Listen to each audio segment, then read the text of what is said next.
So, good evening everyone. My name is Ernick Francisco from BTBTED 83D. So, we are the batch 12. Our topic is all about the nano world.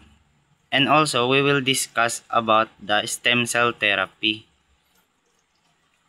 So, first, let me discuss to you the nano world.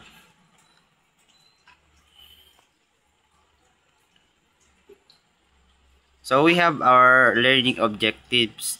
These learning objectives is from the book. So at the end of this chapter, the student should be able to define nanotechnology and nanomaterial, categorize various nanomaterials used in different fields, identify the major impact of nanotechnology on society, and examine the application of nanotechnology. So what is nanotechnology? So the term nano means the billionth of a meter or 10 meter. To illustrate the size of a nano object, a sheet of paper measures around 100,000 nanometers in thickness, and typically hair strand measure between 50,000 and 180,000 nanometers in diameters. So nanotechnology is defined by US Forsyth Institute as an emerging technology in which the structure of matter is controlled at the nanometer to produce novel materials and devices that have useful and unique properties. So the term nanotechnology simply means technology with dimension of less than 100 nanometers. It is also referred to as automatically precise technology or APT. So nanoscience studies the phenomena, properties, and responses of nanomaterials at the atomic, molecular, and macromolecular scale. So nanotechnology and nanoscience are relative new innovations. But however, the use of nanomaterials dates back to as early as 4th century AD. So nung 4th century AD pa is na-discover na or nagamit na nila ang nanomaterial. So there is evidence that Romans used nanomaterials to decorate glasses, cups, and even stained glass window in church were made of nanoparticles from gold and silver. But however, the concept of nanotechnology was first introduced by Richard Feynman in 1959 in his lecture entitled "There's Plenty of Room in the Bottom of Caltech." So Feynman described molecular machines capable of building structures with atomic precision. So the term nanotechnology was first used by Norio Taniguchi in 1974 to describe the process of separation, consolidation, and deformation of one atom or one molecule. In 1980s, two important microscopes were invented for further studies of nanomaterials. So the scanning tunneling microscope in 1981 and the atomic force microscope in 1986. So alam nyo ba yung itong nano is napakaliit. So syempre kailangan nating ginagamitan natin ng microscope. At ito na yung dalawang microscope na ginamit, yung scanning tunneling microscope noong 1981 at atomic force microscope.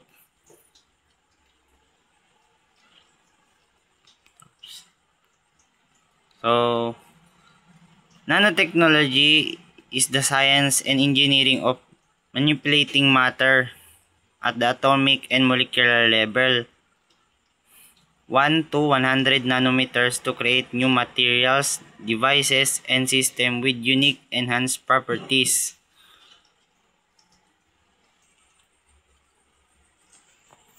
There are two approaches in nanotechnology, the top-down approaches and the bottom-up approaches.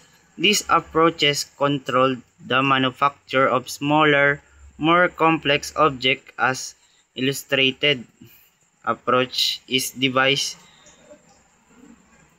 miniaturization in the electronics industry. So Pentium 2 released in 1977 has a size of 0.35 microns while Pentium nanometers, the bottom approach, on the other hand, is when the materials create itself, such as chemical synthesis in the process of making thin polymer fibers. This approach includes self-organization and self-assembling of living systems. Solid particles in a visible scale have properties that are different from nanoparticles. Particles at the nanoscale have unique physical, mechanical, chemical, and optical properties. So, nanoscale gold, for example, is not familiar yellow compared to the large-scale gold particles, or they may appear red or purple. These unique properties may be utilized for various applications in fields of engineering, medicine, and biology. Nanomaterials and nanoparticles such as carbon, nanotubes, purines, quantum dots, quantum wires, nanofibers, and nanocomposites are already being utilized for various commercial products. The U.S. Environmental Protection Agency (EPA) 2007 categorized nanomaterials into four types. So now let's move on to the four types of nanomaterials. So the four types of nanomaterials are carbon-based materials, metal-based materials, dendrimers, and nanocomposite. So what is carbon-based materials? So carbon-based materials, these are mostly made up of carbon in the form of hollow ellipsoid or tubes. So the hollow and ellipsoid are referred to as furnace while cylindrical ones are called nanotubes. This nanotechnology is often applied to bearing seals and brake pads for military vehicle. So this is the example of carbon-based materials. We have diamond, fluorine, carbon nanotube, graphite, graphene oxide, and carbon dot, carbon lodi. So next is the metal-based materials. These nanomaterials include quantum dots, nanogolds, nanosilver, and metal oxides such as titanium dioxides. So quantum dots are composed of semiconductor crystals with hundreds of atoms that can be manipulated to change optical properties. Nanogolds and nanosilvers have important biomedical applications such as drug delivery, tissue engineering, and biosensors. So metal oxide, particularly titanium oxides, have antimicrobial properties and may be used for water treatment and purification. So that is the metal-based materials. So these are the examples of metal-based material.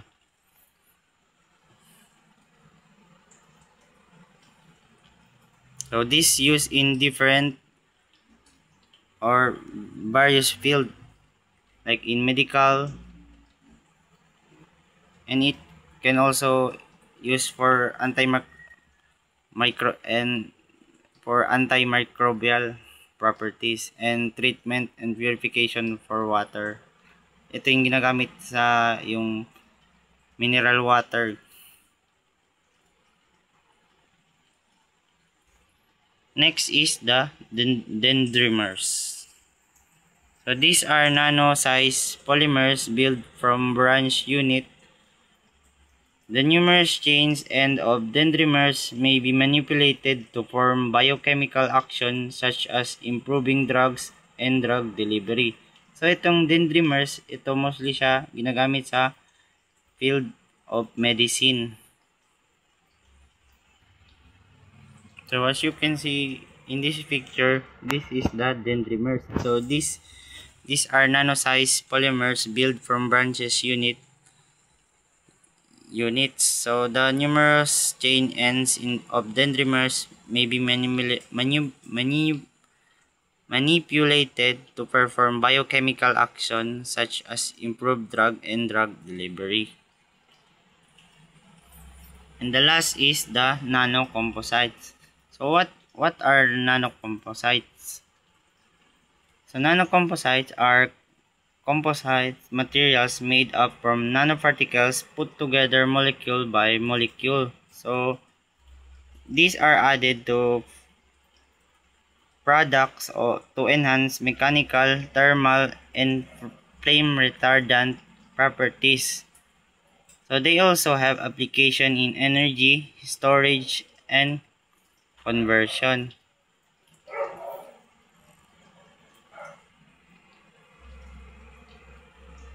So this is the example of nanocomposite.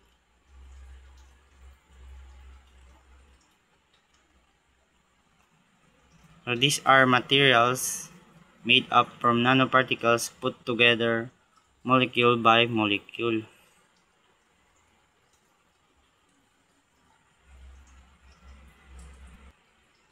So that's all about my report. So once again, a quick recap. I already discussed about the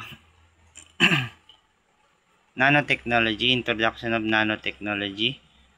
So my group mate will furtherly discuss about the application of nanotechnology and the stem cell therapy. So I hope you learned something. Good evening to each and everyone. I am Melvin Atilano from BTB TED WAP 3D, and my assigned topic is all about nanotechnology. Nanotechnology and stem cell therapy. Introduction. This report discussed two major scientific advancements, nanotechnology and cell therapy. Based on the provided material, provide material both fields have revolutionized medicine industry and biotechnology by offering highly innovative solutions to long-standing problems.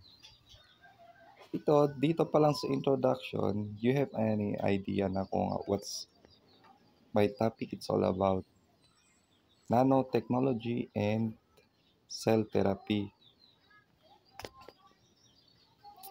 Ito sila, yung dalawa, ito yung binabase dito, yung itong dalawang material is revolutionize. Revolutionize siya, it means nag-evolve siya from previous to now about in the medicine industry and biotechnology.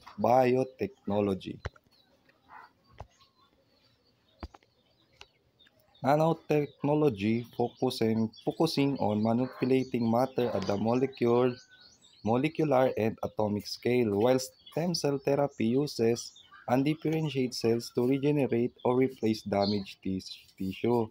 Ito yung pagkakaiba nilang dalawa.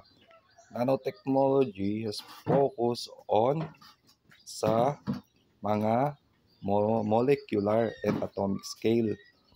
While system therapy naman, yung ano niya nire-repair niya yung mga tissue natin sa katawan, mga cells natin. Yun yung pagkakaiba nila. Application of nanotechnology.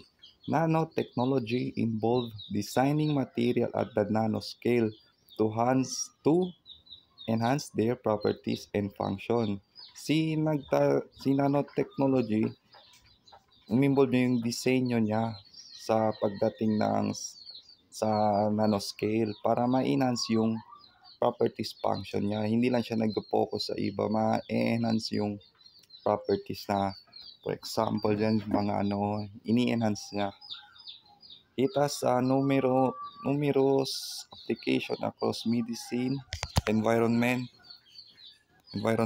science, and industrial field. Sa medical application naman tayo, one of the major uses of nanotechnology in medicine is in drug delivery. It means yan, pagdating sa medicine, yung nanotechnology, focus talaga siya, ay yung silbi niya talaga sa sa medisina is sa na talaga sa mga capsule, mga drugs natin na iniinom, like mga yan talaga siya yan talaga yung major uses niya para sa mga medicine talaga. Dendrimers, a type of nanoscale structure, can be engineered to carry drug molecules, detect disease cells, deliver medication precisely, and monitor treatment outcomes. Then, gold nanoshells, developed by researchers at Rice University and Northwestern University, can deliver toxic dose and anti-cancer drugs directly to breast cancer cells and reducing harmful side effect. Ito si gold nanoshell, ang to siya, yung itsura niya. Kumbaga parang capsule siya na parang pabilog. Yun yung medicine na ginagamit nila ng based on my understanding to this gold nanoshell is, nakita ko kasi to, marami to siyang particles na yung layer niya sa loob, then sa taas, I think nasa 8 layers yun siya, parang ganun. Na-develop to na yung gold nanoshell, dinevelop ng researcher sa Rice University sa Northwestern. Ito, once matake nyo tong medicine or dumadala ito ng sa atin, toxic doses, like yung sa anti-cancer drugs, yung kung may mga breast cancer, para pati yung side effect nito is hindi talaga siya hindi talaga siya nag-harm ng as in may side effect, wala po talaga siyang side effect. Another medical application is the creation of an innovative waterproof, elastic, and dissolvable bandage by MIT researcher. Ito naman dito yung sa nakakawa daw sila ng bandage na dissolvable bandage. Okay. The bandage, yung uses niya is nanopillars that interact chemically with the skin, making adhesive ability of the GegoFit. Yung carbon nanotubes naman, dito na tayo sa carbon nanotubes. CNTC has unique structural and electrical properties that make them extremely useful in technology. Yung carbon nanotubes, meron siyang structural sa electrical property para natin, yung nanotube kasi parang to siya, yung tawag dyan, yung forma niya. Then hindi to siya karamihan sa yung carbon nanotubes, meron siyang meron siyang high strength, matigas siya, and they are used on electrons, flat panel, display, and microwave amplifier. CNT membranes are also used in water desalination and chemical sensor to detect contaminant. Yung carbon nanotubes natin, ginagamit din pala nito para makadetect ng mga kung may ba talaga contaminant yung natin. For example, suksok to sa baga or sa hindi pala. Check to sa skin natin, yung nanotube, to, as a tube yung para ma-detect kung yung contaminant meron tayo. Nakita nyo yung ano ba yung tawag doon. Sa laboratory talaga to paminsan makikita natin.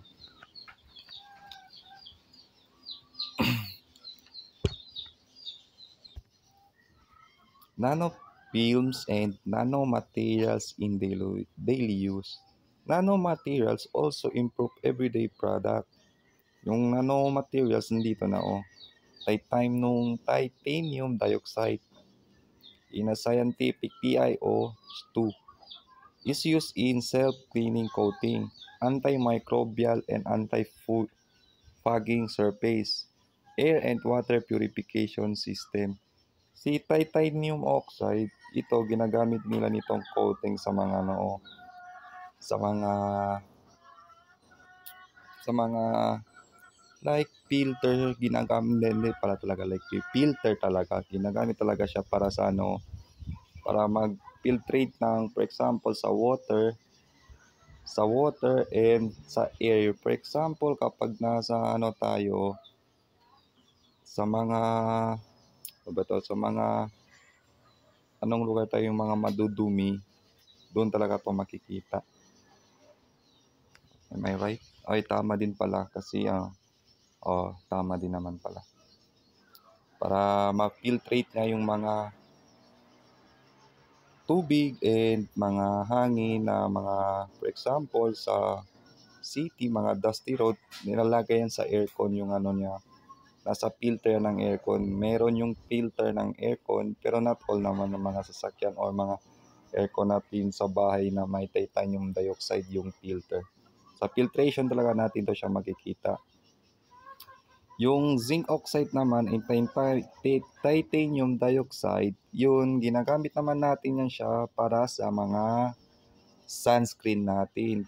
Kasi ito siya para maprotektahan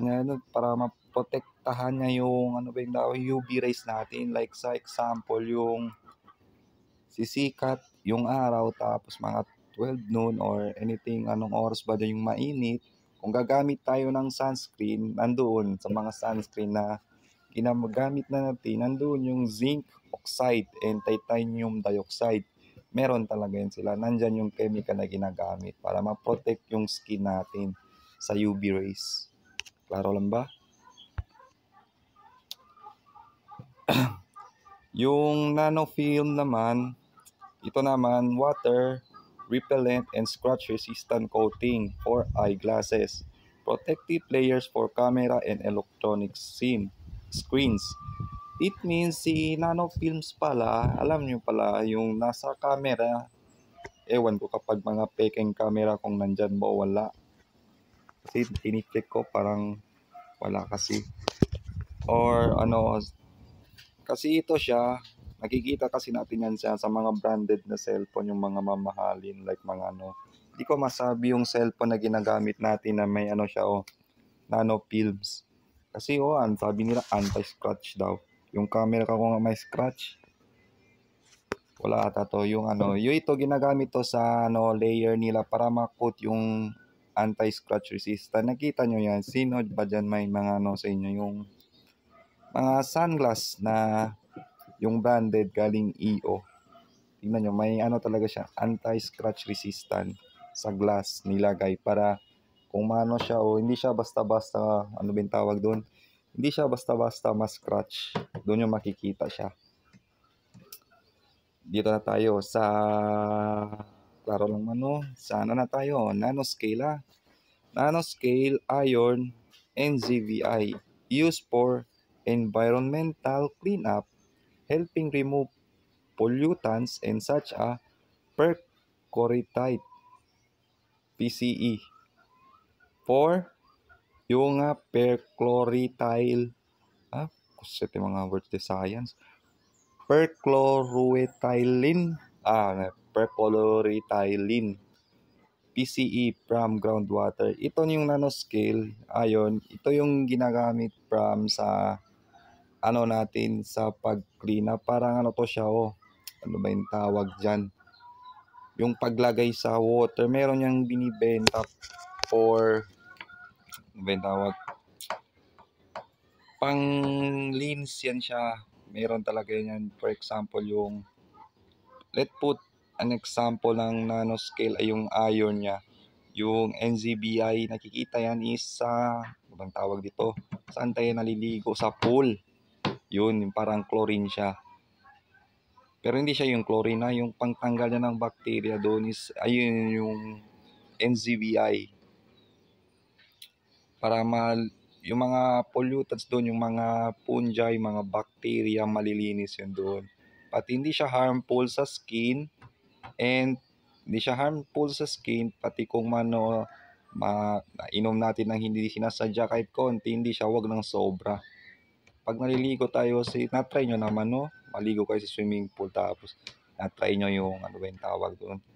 Na-try nyo makainom ng tingnan, wala talaga siyang May mga rin kasi case kapag ganun sa pool na hindi nilalagay yan. Kasi yan ito, palagi talaga yan makikita doon.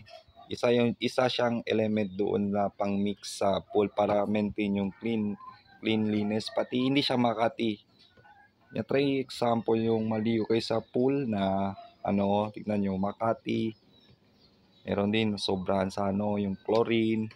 Pero dito siya chlorine na, iba to siya. Nanoscale ion is different from chlorine na, pero nandun siya parte pang disinfect. Okay na? Gets? Dito, sa stem cell therapy na tayo. Stem cell therapy uses unspecialized cells that can develop into specialized cell types.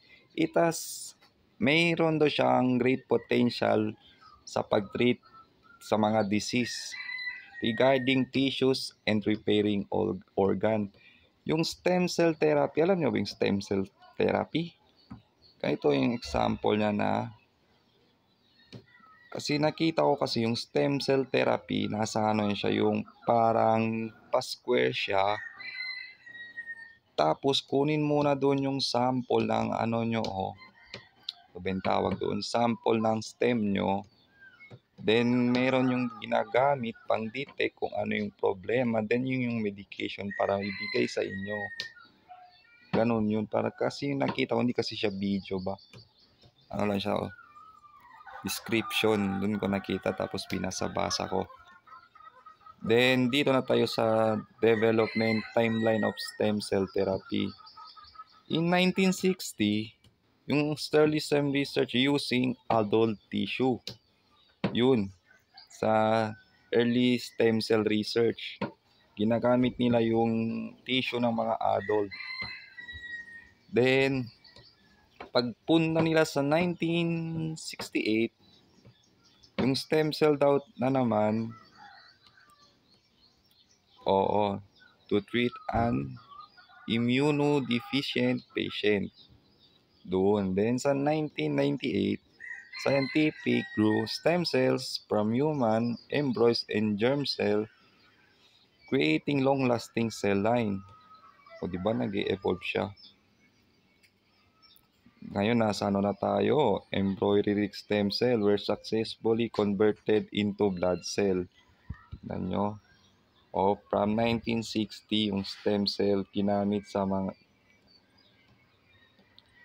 From 1960, yung ginagamit nila is adult tissue. Pagkatapos, sunod, dito sa mga meron immunodeficient patient. Tapos,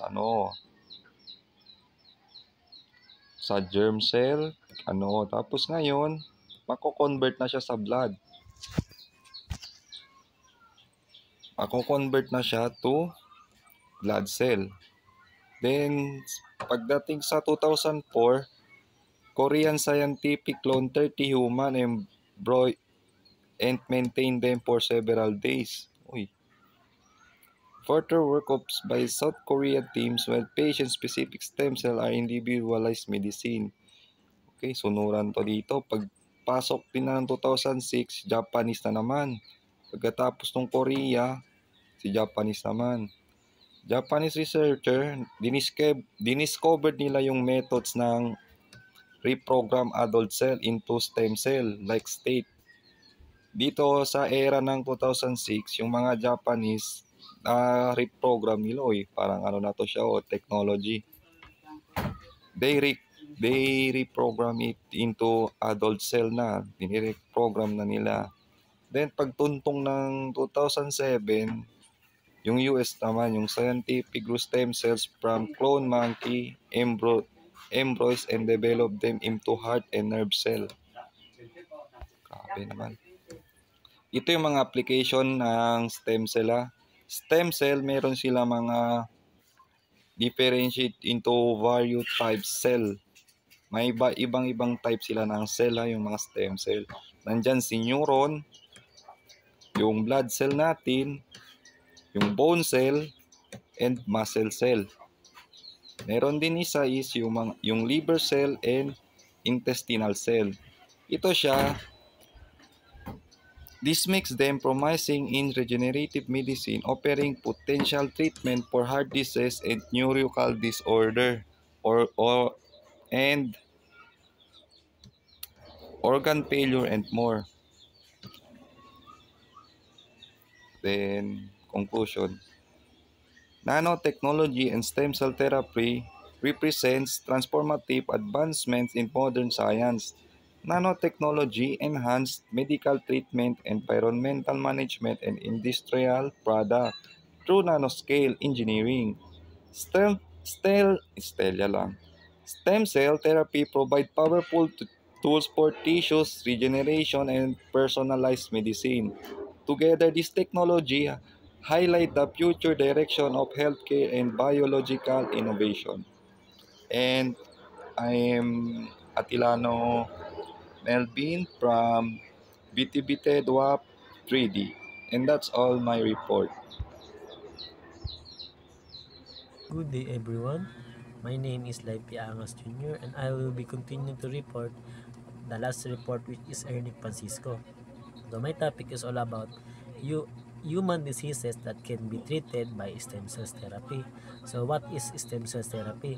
Stem cells therapy is a medical treatment that uses stem cells to repair, replace, or regenerate damaged or diseased cells and tissues in the body. So ang stem cell therapy is isa siyang treatment, medical treatment to cure or to replace some tissues or any damage. Now let's proceed to the diseases that can be treated by stem cell therapy. First is diabetes. What is diabetes? Diabetes is a condition where the body cannot properly use or produce insulin, causing a high blood sugar levels. So ito po yung diabetes. Kapag po may diabetes ang isang tao, is possible matagal siyang gumaling. So next is rheumatoid arthritis. So ano nga ba ito? Rheumatoid arthritis, an autoimmune disease where the immune system attacks the joints, causing pains and swelling. So, at mostly siya nararanasan ng mga aging peoples, like mga tumatanda like 50 up or 60 up. So, dyan na nila naranasan ang arthritis. So, yun na nagkakasakit yung mga tuhod through mga joints. Yan. So, next is neurodegenerative diseases is a disorders like Parkinson's, Alzheimer's, and ALS, or also known as amyotrophic lateral sclerosis, where the nerve cells and brain or spinal cord gradually lose functions or die. So next is osteoarthritis. Osteoarthritis is a disease where the protective cartilage in joints wears down, causing pain and stiffness. So, stiffness is parang tumitigas. So, same lang din. Nararanasan to ng mga aging people. So, next is stroke and traumatic brain injury. So, first is stroke. Stroke is a sudden loss of brain function due to lack of blood vessels in brain. So, next is traumatic brain injury or TBI, brain damage caused by blow or injury to the head. So, nakakos yung mga stroke usually parang it cause a blood clot sa mga ating utak or sa utak ng mga nagkaka-stroke. So next, spinal cord injury. So, spinal cord injury is a damage to the spinal cord that can lead to loss of movement or sensation below the injury. So, kapag nagkaka-injury po ang ating mga spinal cord, is pwede itong mag-cause ng ah, loss of movement or sensation. So, next is heart disease. Heart disease is a group of condition affecting heart blood vessels is often leading to an heart attack or chest pain. Example dito po is yung what we call this cardiac arrest. So next is cancer. Cancer. Cancer, a disease that where abnormal cells grow up uncontrollably and can spread to other body parts. Yung cancer po is parang ano siya widespread widespread disease na pwede siyang kumalat sa katawan and pwedeng mag-cause ng damage sa ibang organs sa ating katawan. Next is baldness. Baldness. Hair loss usually due to genetic hormones or aging. So, nararasan po itong baldness kapag tumatanda or sa mismong genes or hormones. So, next is hearing problem. Hearing problem, partial or total inability to hear sounds properly. So, ito na po yung may mga bingi, ganyan, or parang may damage yung kanilang mga eardrums, ganyan. So, next is Crohn's disease. Crohn's disease or a chronic inflammation of the digestive tract that causes pain, diarrhea, and weight loss. So, yung Crohn's disease po is para siyang damage sa ating digestive system, mostly sa ating intestines, stomach, para siyang inflammation na nakukos ng harm sa ating katawan. So next is wound. Wound. Damage to the body tissues such as cuts, burns, often causing bleeding and pain. So yung wound po is mga sugat or marang malalalim na sugat. So ang purpose po ng stem cell sa mga wound is parang yung mga part na sobrang kalalim para magpuka siyang normal. So next is male infertility. Male infertility is an ability of man to cause pregnancy, often due to low sperm. So now let's proceed to stem cell. So the human body has composed of different type of cells, each designated with a particular function. For example, nerve cells are part of the involved in how the brain and spinal cord function. So stem cells are basic cells that are able to develop into any type of cells in the body. They have been capacity to create more stem cells and to differentiate into different cell types. So the human body uses stem cells to replace worn out cells. For example, cells of the intestinal lining are replaced with a new cells by stem cells in every 4 days. So, yun po yung example. There are 3 types of cells: adult, embryonic, and induced pluripotent. So, let's define it. So, adult stem cells. It produces only limited number of human cell types. They are replaced in existing cells and in the organ as they wear out and die. So they replace the existing cells in the organ. So embryonic stem cells are created from leftover embryos that are willingly donated by patient to fertility. So dito po, example dito po is yung mga transplant. For example, is yung bone marrow transplant, kidney transplant, ganyan. So induced pluripotent cells are regular skin, fat, liver, nerve, or other cells that scientists have modified to behave like embryonic stem cells clinics. So example ito is yung mga transplant din siya or yung mga retoke, ganyan. Kasi yun nga ito ng skins.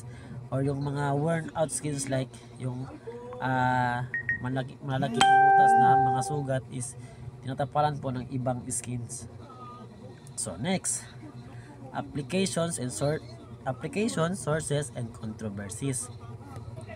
So scientists hope that stem cells can be used to develop personalized medicine in which human organ can be grown in laboratory to replace damaged organ and in theory replace older cells to delay the aging process.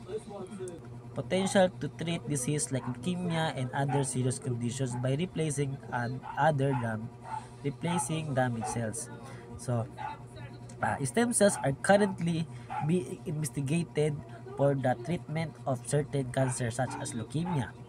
So, cancer of the bone marrow and aids to other diseases.